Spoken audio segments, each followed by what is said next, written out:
Hey guys, we're going to be talking to you about attention and how what you're paying attention to is actually impacting your happiness. My name is Shay Widger. And my name is Victoria Malone. And we're both psychology students at Baylor University. So I'm going to open us up with a little spoken word poem that I wrote, and I hope you guys enjoy it. Listen up, says everyone around you. But how do you know what to pay attention to? The big screen catches your eye, and up high there are people who have made it. So is it them that I pay attention to? They say that fame is important, so pay attention. They say that money is important, so pay attention. But when you really look at the people who've got the fame and the money, oh honey, they're not happy. Happiness is more than keeping score of who's ahead. Now, I'm not going to plea for your attention, but in this presentation, you might see what it's got to do with happiness. So really quick, we're going to test your attention, so check out this video. Count how many times the players wearing white pass the basketball.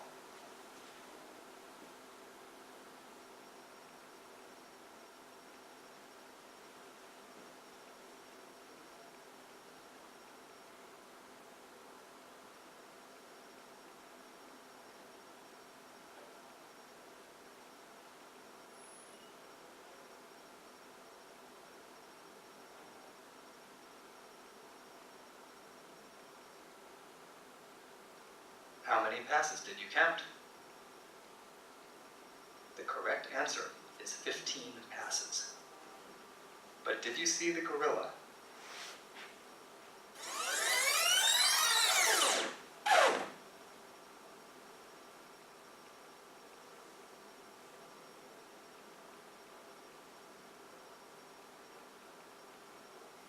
This video is from... So, did anybody catch the gorilla? The first couple times that I watched that video, I didn't see the gorilla. Shay, did you see the gorilla the first time you watched it? No, I definitely didn't. Sometimes I still miss it. Yeah. And you would think that people like doctors, they're really smart, right? They would see a gorilla in the middle of a picture, right? Well, there was a follow-up study to the one that you just saw. By the way, most people didn't catch the gorilla in that video, so don't feel bad if you didn't. I didn't either. But they did a follow-up study with only doctors, and they had them look, this is a picture of two lungs, and doctors are trained. They know exactly what to look for when they're looking for really important things like cancer or things in the lungs that are going wrong, tumors, yeah. And they really know what to pay attention to, right? Well, the researchers stuck a gorilla in the picture of the lungs. I don't know if you guys can see it very well, but It's like a dancing gorilla. there's a little dancing gorilla in this picture, and turns out more than half of the doctors didn't catch the gorilla. And this just explains that all people, sometimes whenever we're looking right at something, we don't even see something that's right in front of our eyes.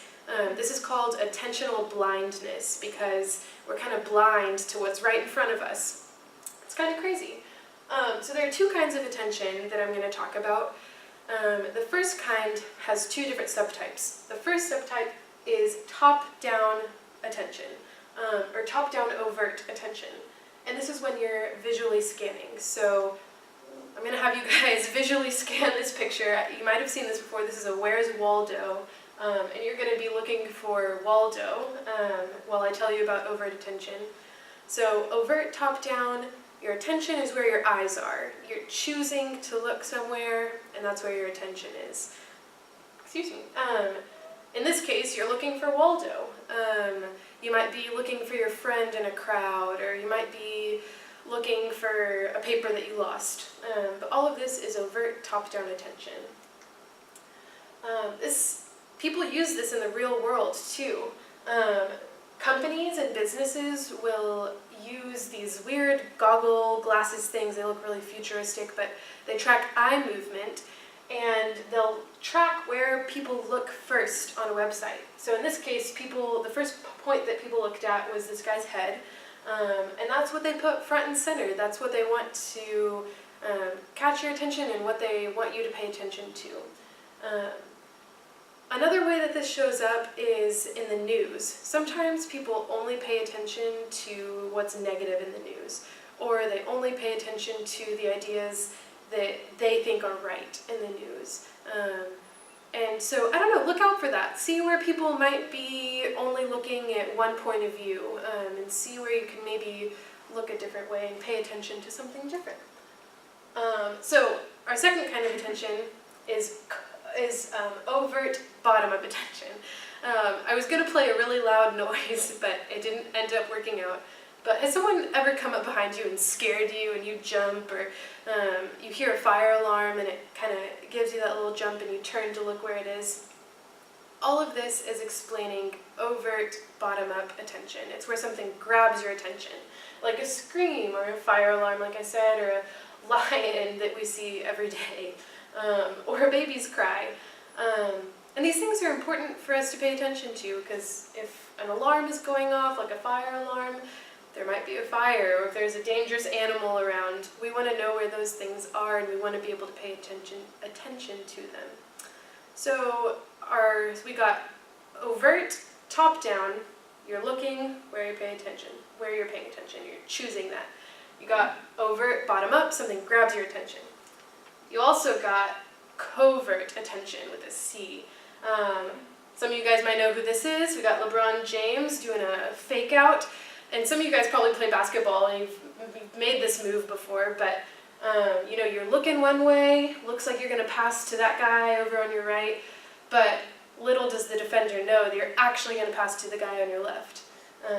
You're looking one way, but your attention is actually the completely opposite way. And this is an example of covert attention. So I'm going to have you guys practice this really quick. Pick any letter on this screen and fix your eyes on that letter. Don't move your eyes from that. And then see, without moving your eyes, how many letters you can read to the right or to the left of that letter. I could only do about 2 or 3, maybe 4 letters, but covert attention is kind of harder than overt attention because your eyes aren't looking right at it. But this is an example of covert attention. These are the places in our brain that these are happening, because all of these things are going on in our brain whenever we're paying attention. So we have the anterior system right here, and that just means in the front of your brain. And we have the dorsolateral prefrontal cortex, a long name for a short little or a small little structure in your brain right here. And that helps you switch between what you're paying attention to. So you might be paying attention to your teacher, then you're paying attention to your phone, then you're paying attention to the guy in the corner who's making a good joke. I just lost the word for it. Your dorsolateral prefrontal cortex is switching your attention for that. And then you also have the parietal cortex. This helps you focus your attention in space. So the guy who's being funny in the corner, you look over, and then your parietal lobe, which is about right here in your brain, helps you look right at him, focus on him, helps you put your attention right on him. For bottom-up attention, remember that's the one, the lion roaring or the fire alarm, the one that grabs your attention. We also have these structures called the frontal eye fields and the superior colliculi. Big words that really are just saying that the eyes are involved in bottom-up attention. So you gotta move your eyes really quick to see that lion or to see the fire or whatever's going on. And those are the brain structures that are involved. But Shay, tell me, do we always pay attention? There's no way. I definitely don't pay attention all the time. Do you? Neither do I. No. And I'm sure you guys sometimes don't pay attention as well. But there's actually a whole network in our brain that's firing while we don't pay attention, which is just wild to me. So it's called the default mode network, and there's 5 different parts. So I broke them down right here, so I'll explain a little. So the first part, I want to bring you to Me, Myself, and I, the album cover for G-Eazy, because these are thoughts all about yourself, me, myself, and I. And then number 2, Childish Gambino, saying, my emotions. He's trying to integrate all of the different emotions he's feeling. We all have that process of processing through sadness, happiness, anger, disgust. All of these different things, we have to integrate through them, and this happens in the default mode network.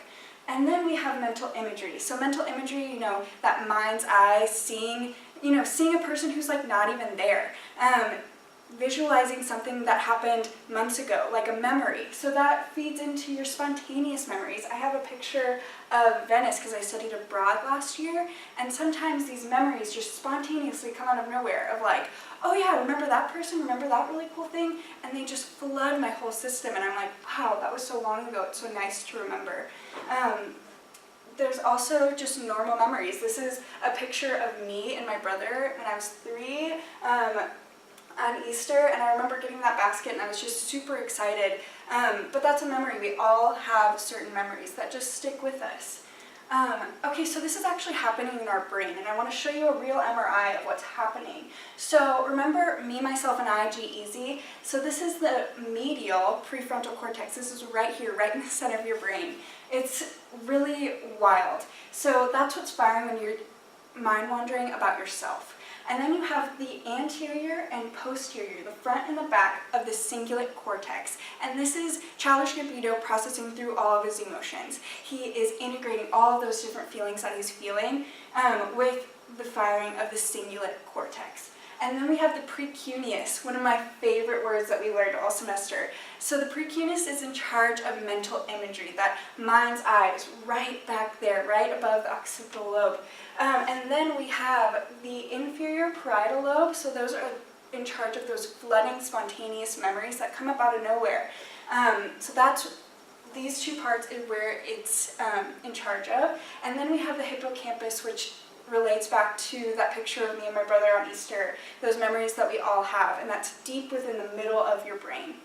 Okay, so right now I want you guys to think on your own, what do you guys mind wander about? What is going on in your brain when you're not paying attention? So it's kind of hard to decipher through that. Are you paying attention about yourself? Is there a memory that keeps coming up? Is there something you're imaging? What is coming up for you when you're not paying attention? Sometimes I'm just thinking about food. Yeah, same. So same. Yeah. Okay, so the reason I bring this up is I want to talk specifically about depression. Sometimes when we mind wander, we don't think about very good things. So first I want to talk about rumination. And my friend Vic, she told me this actually, and I just had to use the gif of the cow chewing. Because rumination literally means when a cow is chewing on cud, which is when you've already eaten food and you've swallowed it and then it comes back up and then you chew on it again. Like, so disgusting, I just had to share it. But we do this with our thoughts. We do this with our thoughts when we've processed through something, when we've digested it in our mind. We're like, we've moved on from that. But that memory just continues to nag. And you think of it, and you think of it, and you think of it. You keep chewing on it, but you mentally chew on it. So that's rumination. And we also have negative self-talk. So I'm sure you've heard of this where, like, you feel certain things and you start speaking negatively about yourself, that internal narrative of I'm a failure or I'm not good enough. Those things you speak over yourself, it starts dictating how you behave and how you speak to others, all those different things. So they've actually looked into how mind wandering impacts happiness and depression. So like I said before, how mind wandering impacts depression, it's actually super elevated. That default mode network is firing extra hard when you are more depressed. But it's also interesting that when you're present focused, you're actually happier. So Killingsworth and Gilbert in a 2010 study did this massive study of 15,000 people from 80 different countries. They had them all download this app that would have them rate how happy they are they mind wandering, what are you doing right now? And they took all of this data and they put it in all these different graphs, and this first one just maps on of what they were doing and how happy they were, if they were mind wandering, if it was pleasant, if it was unpleasant. And then they also mapped it onto if they were present focused or if they were mind wandering, and this is a happiness scale. So no matter what, if you are present focused, you're more happy than if you were mind wandering, which blows my mind because sometimes I think about happy things, but even if I'm thinking about happy things, it only brings me up to the point of being present focused. So that kind of brings me to this idea of like bringing us back to a growth mindset of being present focused. So this negative self-talk, this negative narrative of I can't do this, they're all better than me, I'm a failure, can actually be switched and put into a present focus of, okay, how can I learn from this? What can I learn from them? And failure can be the start of something new, it can be the start of something awesome. And I know that sounds super cheesy, but for me, I came to college, I came to Baylor for a sport that I no longer do. And when I quit that after freshman year, I felt like a failure, I felt like a quitter. But it's actually, now I'm a senior, and it's actually opened me up to so many different things. It's opened me up to different passions that I wouldn't have had otherwise. It's opened me up to friends that I wouldn't have known. So it actually was the start of something awesome. But for you guys, what is something you want a growth mindset about? What is something that you desire to grow deeper in? So this is a practice of taking possession of your own mind. And this is getting to that root thought of what has been rolling around your mind when you're not even paying attention. So please take the note card that's hopefully been given to you, and on the one side, write what that thought is. Write what that memory is, or what has just been nagging at you, what's hard to cope with, or that negative self-talk. And throughout the day, or even right now, if you know what a growth mindset could be, flip that card over and write it on the other side. There's a fresh start, there's something new that can be thought about this. So yeah, Vic? So we've talked to you guys a lot about attention, about not paying attention, about what's happening in your brain and what it all has to do with happiness, and we hope that you guys have learned something from that. But we want to learn from you guys too. So I have a few questions up here that we want to ask you guys. What do you guys think that our society could have a growth mindset about? So Shay was just talking about those negative thoughts that you kind of turn around and you turn into something positive. Do you think there's something out there in the world that people are saying that they could turn around? Where do you think that people in the world are stuck in their thinking? Do you see something around you that people keep on thinking the same thing over and over and over again that they could change their thinking about? And then if you could tell the world one thing to really pay attention to, what would that thing be?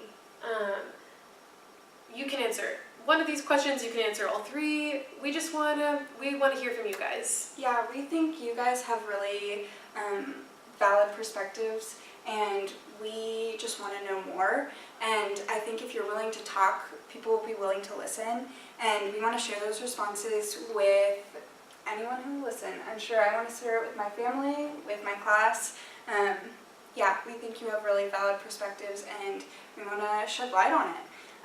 So if you will, share those perspectives and talk a little bit. We just encourage the conversation. But thank you so much. Thank you guys for listening to us today, and have a wonderful rest of your day.